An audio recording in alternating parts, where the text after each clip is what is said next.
देखिए ये हमारा है मीटर सेतु का प्रयोग। हम इस मीटर सेतु के द्वारा किसी भी तार का विशिष्ट प्रतिरोध ज्ञात करेंगे।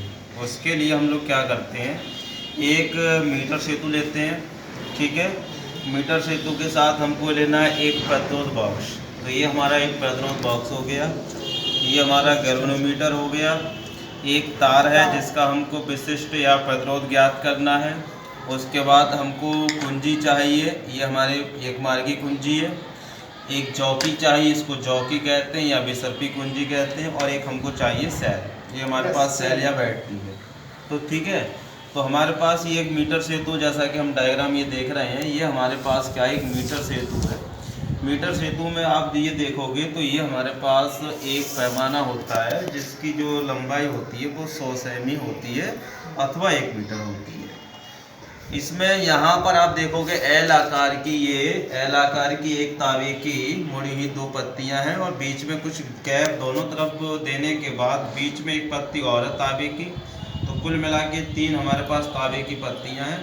और यहाँ पर आप देखेंगे ये एक ऐसे एक तार है। तो ये जो तार आप देख रहे हैं, ये तार है हमारे पास।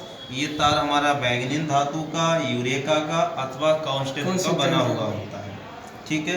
ये मीटर सेतु ये सब लकड़ी के बॉक्स में कसा हुआ है ना। तावे की पत्तियां हो गई 3 और इसमें एक पैमाना हो गया, ये एक तार हो गया।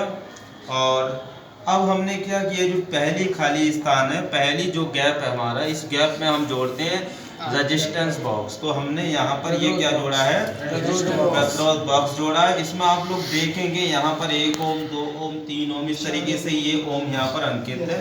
यदि हम यहाँ से 1 ओम ये निकाल लेंगे कि 1 ओम की निकालेंगे तो इसका मतलब ये हुआ कि अब यहाँ पर जो प्रतिरोध है हमारा वो 1 ओम का है, ठीक है।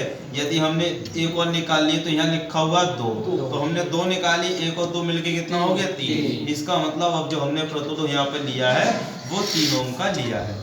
हमारे पास ये क्या है, धारा मापी है, ठीक है।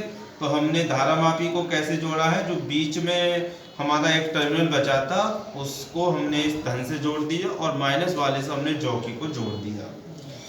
दूसरी जो खाली स्थान थी हमारी, ये खाली स्थान ये हमारा ऐसे हमारा एक शंट होता है, प्रतिरोध का तार होता है जिसको हमें ज्ञात करना है।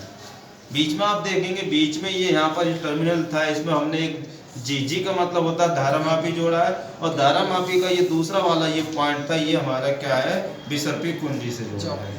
इधर आप लोग देखेंगे तो यहाँ पर हमने एक कुंजी लगा दी, ये कुंजी हमारी लग चुकी है। आगे देखेंगे हमारे पास ये क्या सेल है, तो ये सेल लगा हुआ है। इसको मैं खोल के दिखाऊं, असल में ये सेल ही होता है, इसमें 2 सेल लगे हुए हैं। तो ये बैटरी होगी हमारी, 2 सेलों की एक बैटरी है।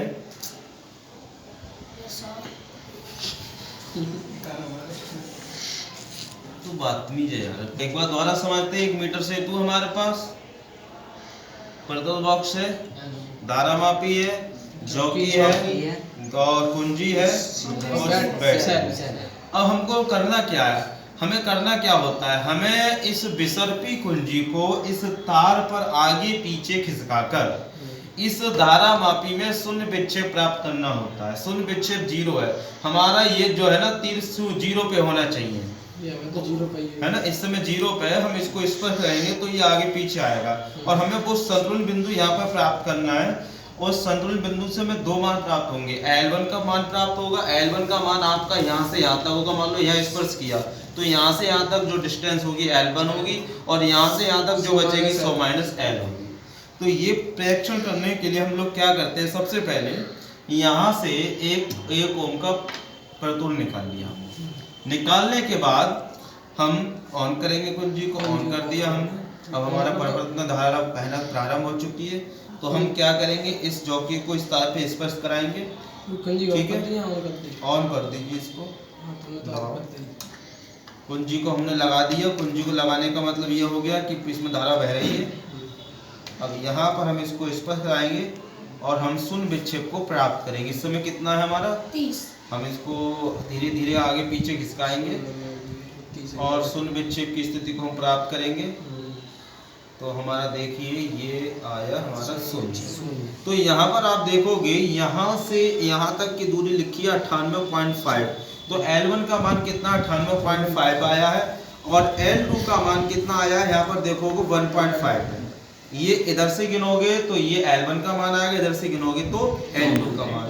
98.5 प्लस 1.5 इक्वल टू 100 होता है ना। इधर से गिनते हैं L1 का मान, इधर से गिनते हैं L2 का मान। तो इस तरीके से हमें दो मान मिल चुके हैं, दोनों मान हम रीडिंग लेंगे, नोट करेंगे अपनी टेबल पर, है ना। नोट करने के बाद पुनः हम अगली रीडिंग लेंगे। तो यहाँ से हम मान लेते हैं, अब की बार एक आवला निकाल लिया। अब हमारा जो प्रतिरोध हो गया कितना हो गया, 3 ओम का हो गया। अब इसको हम इस पर फिर आएंगे और शून्य विक्षेप की स्थिति को प्राप्त करेंगे। तो हमारी ये शून्य विक्षेप की स्थिति यहाँ पे आई है 98 पे, मान लीजिए इसको 98 पे आई है। कितने पे आई है, n में 98 हो गया और n2 कितना होगा, 2 होगा। तो इस तरीके से हम कम से कम 3 प्रेक्षण करते हैं और तीनों को कॉपियों पर नोट करते हैं, फिर उनका माध्य निकालते हैं और माध्य निकालने के बाद हम सूत्र में उसको अप्लाई करके क्या निकाल सकते हैं, किसी भी तार का प्रतिरोध निकाल सकते हैं। ठीक, इधर लेके आओ थोड़ा।